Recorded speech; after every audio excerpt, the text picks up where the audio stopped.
What's going on, y'all? Justin and Ben here from the 41st Acre. Want to get back with y'all real quick on something that's kind of out there in the ether, if you will, right? Arch for Heisman. Arch is better than Quinn. Do we have a quarterback controversy? I don't know. Do you know? Let's find out. Let's discuss. So we got a quick video here. Want to chat with you guys about this. Ben, Arch just put up 300 yards of 5 touchdowns and about a sneeze. I'm just kidding. He played about I don't know, 2 quarters of the football, right? Against UTSA. I understand that. He's starting against ULM. Let's say he puts up, again, we're talking hypotheticals here. This is a fun conversation, right? I think the goal is to say Arch Manning as many times as we can. Arch Manning for Heisman, quarterback controversy, Texas, right? All those hot topics. But let's just talk hypothetically. Arch puts up 400 to 500 yards and 5 touchdowns against ULM. Keep Quinn out, playing Mississippi State after that. Not a huge issue. Don't really have too much to worry about. Puts up another 400 yards, 4 to 5 touchdowns. That's the offense that Sark runs. We've seen Quinn. I'm sorry. We know Quinn's very good at doing it. We've seen Arch. We believe he can do it. Nothing that I've ever seen about Arch says that he can't handle running this offense the way that Sark wants it to be run. If he ends up playing both games, putting up 800 to 1,000 yards and 8 to 10 touchdowns. Quarterback controversy at Texas, yes or no? Big no. Big no. Why? Quinn is the starter. He's the leader of the team. And I hate to use this, I think he's earned the starting position. Okay, so he's not going to get Wally picked. No. Um, it is great to have two solid quarterbacks. The only way, you know, Quinn does not resume his duties as starter. His injury is worse than we know about. Or he just has a awful performance in a game. And I Right. don't see that happening. Um, I think, we're going to play tough teams. We're going to face adversity. But like you said, I think this is a QB friendly offense. I think their skill sets they overlap a lot. I think we agree, Arch is a little bit more athletic as seen from the run last week. But I don't believe there's a QB controversy. I think it's silly to think that, barring a severe injury, that Arch is going to overtake Quinn. I, Okay. I just I just think it's silly to think that. Um, yeah, Arch performed great coming in that game. But again, you look at this team and how they talk about the culture is that's what's expected. Next And man up. yeah, Everybody's next man up. starter. Um, a lot of the throws that are made, you look at the throws to Isaiah Bond. These, the throw to Wingo was great, that 75-yard touchdown. But this Throw to the offense, corner to Jeanty. yeah, That was pretty smooth. yeah, I agree. But I think most of the plays in this offense are short passes, getting athletes in space, and both these guys are capable of doing that. Hmm. So, Yeah, Quinn's really um, good at the pocket manipulation, pocket awareness, moving, knowing when to throw it. yeah, He's got a couple of bad interceptions on the year. We'll excuse it. Um, Arch really hadn't been put in that situation. He definitely looked like a freshman, like he hadn't had a lot of starts, but it was impressive to watch him run and that little jump throw that he did yeah, to no, Moore or Golden. I can't remember the number at the top dude. of I my head. mean, he's going to be great. I think we all think that. You So know, we're not worried about there's two lines of thoughts or maybe three. The fans, because unfortunately, fans matter, right? mm, Fans see the Heisman odds. Fans see that Arch is at the same or sometimes even better odds to win the Heisman than Quinn, which is insane, but it is what it is. We're dealing with what we have in the present. So you have the fan pressure. You have locker room pressure, which is real. Fan pressure, not so much. Locker room pressure, very real, right? Because of the fans, backup quarterback is always the best quarterback whenever somebody's struggling, which is a shame because Quinn isn't struggling at all. Quinn is no, fantastic Quinn was leading the Heisman race until he was injured, right? You have the locker room pressure. Maybe. We don't know. We're not in there. We're not in their heads. And then you have Sark, who's been fantastic about running a quarterback room between very good quarterbacks, a stacked quarterback rooms, right? I think he had what, Tua and Mac Jones. And then he had Carson Palmer, Matt Leinart, and Matt Castle, who all five of those people played in the NFL, right? So he knows what he needs to do. The difference is no one's ever had the last name of Manning. Yeah. They're both number one recruits in their respective classes. They're both phenomenal five-star talents. It's different, right? Although I think there is no, I will say, I do not think that there is a controversy. I think Quinn's the guy. He was there with him in the trenches, making those plays on the games last year. He lost in the semifinals. He felt the pain that the rest of those players did. Arch felt it, but it wasn't the same. So I think that's what gives Quinn that bump up, kind of like what you're saying. Um, you got any other final thoughts on kind of I mean, quarterback controversy? yeah, you see the way Quinn started against Michigan, drive the Mm. team down the field. Penalties, yeah, killed the first drive. But the way he prepared and led the team to victory in that game, and everyone agrees Michigan lost a lot. They aren't the same. It doesn't matter. Any game in the big house against the defending national champs, and you come in and you perform like he did at quarterback. Yeah, it wasn't perfect, but I mean, he truly led the team to victory. That's what we're going to need against Georgia, against OU this year. Um, At Arkansas, at yeah, A&M. at Arkansas, at A&M, Uh, a rowdy, hostile environment. Yeah, we're expected to win all those games. Probably, we'll probably be favored. But as soon as you step on the field, it doesn't matter. Um, not to say Arch doesn't have that, but I think we've seen it from Quinn. Um, yeah, one loss in a regular season last year, the loss against Washington, those both weren't, the Washington loss wasn't his best game, but the way he battled back in the game, that experience I think is going to take us a long way. Where I think Arch has the abilities, but I think the experience is what separates the two quarterbacks at this moment. Forgot what your question was, but hopefully that answered it. no, that was it. It was just more thoughts on the quarterback controversy going into this game, the next Yeah, game. We're just trying to play devil's advocate. it's absolutely so with Quinn being only like supposed to be out for a few weeks, it is absolutely silly to me that Arch Manning is climbing up this Heisman favorites odds list because he's not even going to play a full season. That we know of, Right. right? If this injury was more serious and they projected that he's out the rest of the season, okay, I can make a case for Arch climbing up the list, but we suspect Arch is going to play ULM, maybe Mississippi State, and Hopefully, yeah, no. yeah, that's Hopefully, that's it. Right. that's our expectation. So, Vegas is stealing money from people.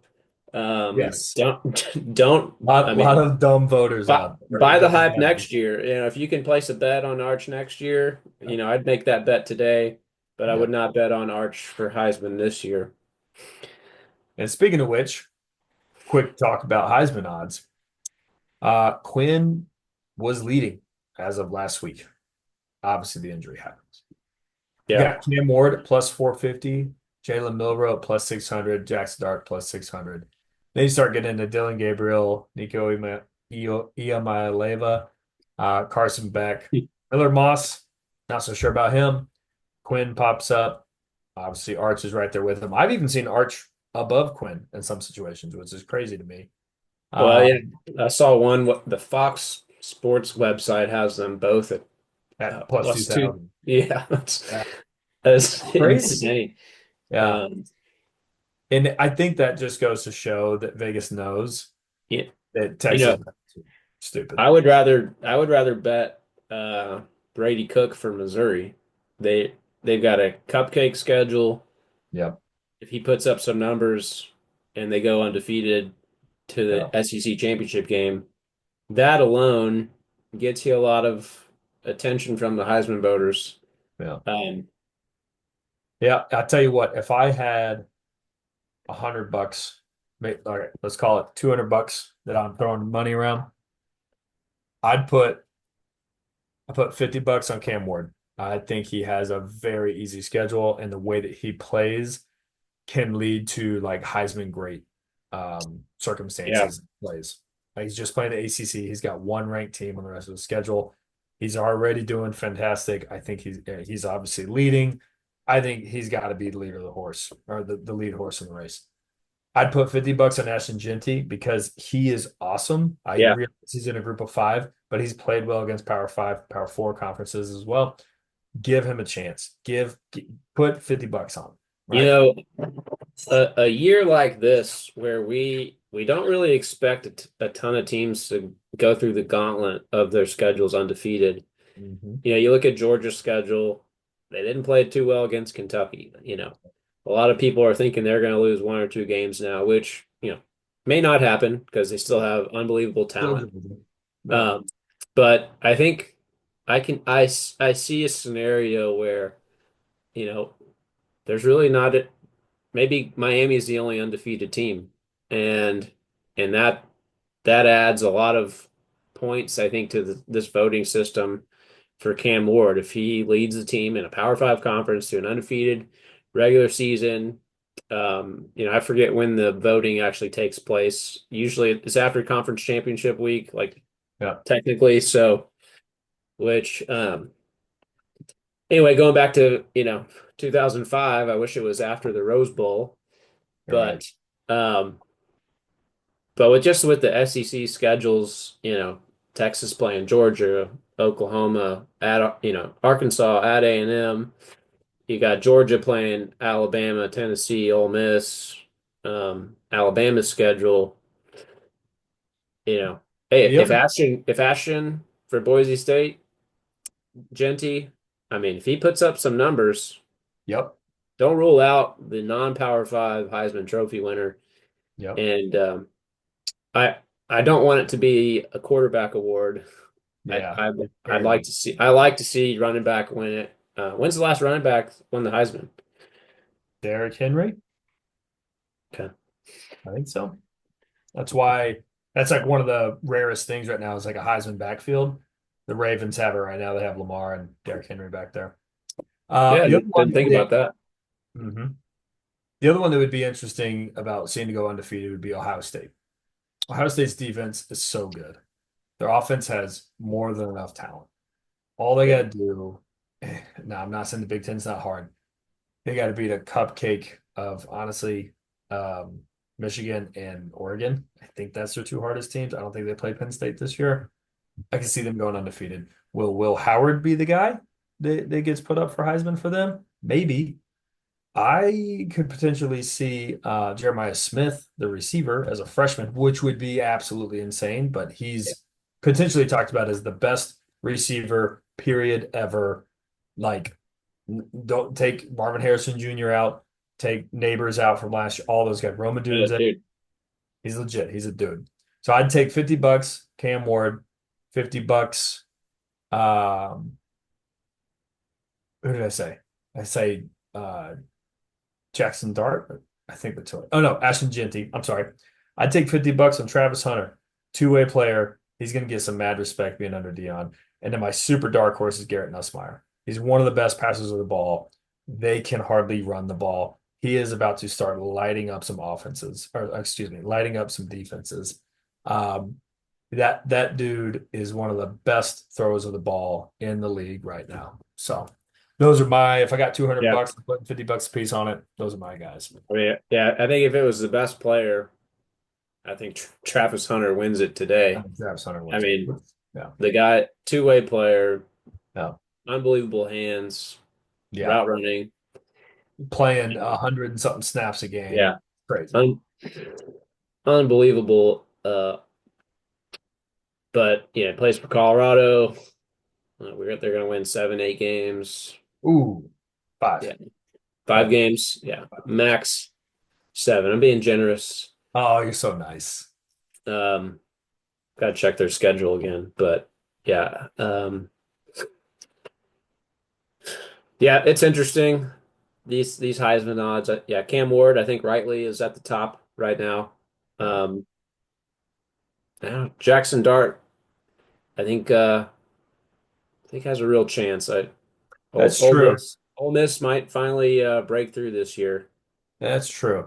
not having to And play Alabama. I think that's a load off of Lane Kiffin's shoulders, and he can. I, I was gonna say Lane Kiffin he looks like he's out to like prove a point. Like he's just pissed and he just wants to set the He fire, doesn't like Coca-Cola, right? That's so hilarious. And I will say, I think Nico could be a part of it. He just doesn't play enough right now. Granted, they've played three trash cans, and that's well, including NC State, who's meh. But maybe.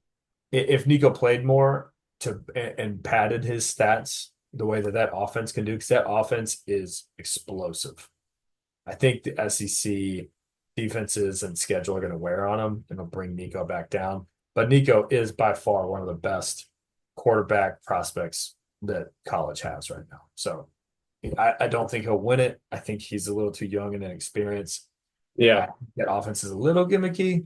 Not that they, but yeah, at the end of the day, I think Cam Ward has the upper hand. Dude, I was playing around with Tennessee's offensive playbook in NCAA, Nice. and they those receivers are like beyond the numbers. So like they are wide. They spread them out wide. Mhm. Um, so you talk about a spread offense, and then you talk about that offense. It's pretty neat. All the different things they can do from that, and they just create so much space. Yeah. And that's what they do. Like, similar to what Texas does, you get your athletes in space, you get them the ball, Yep. and you need that quarterback that's a distributor, and you got to be accurate, um, and a quick decision maker.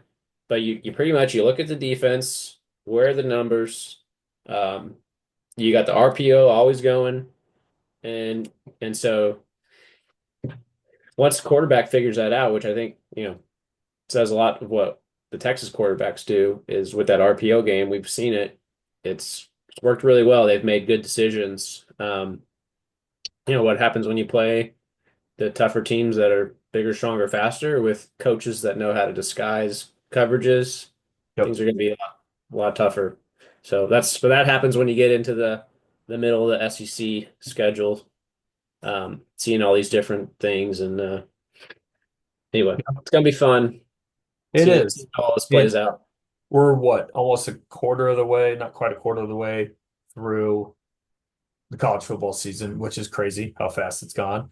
But it's so much fun. I was telling the wife the other day, and you only get 12 to 14 weekends like this, 12 to 14 Saturdays where you just get to sit and watch all this amazing college football.